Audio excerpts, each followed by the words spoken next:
If you want to turn on or turn off timed burst in camera on POCO F7 Pro, then first of all we need to go to the camera.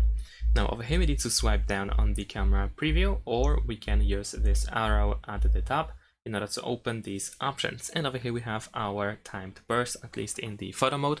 Over here, if you enable the timed burst, then you can choose the number of photos that you want to take, and also the interval, so how much seconds should pass before the photo is taken.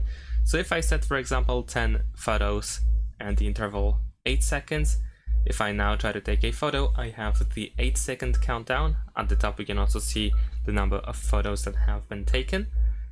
And after that countdown, the photo will be taken, and the next countdown starts for the second photo, and so on and so forth until all photos are taken. Of course, you can stop at any point if you want to, and that's pretty much it. If you want to disable it, then just simply tap over here to off button.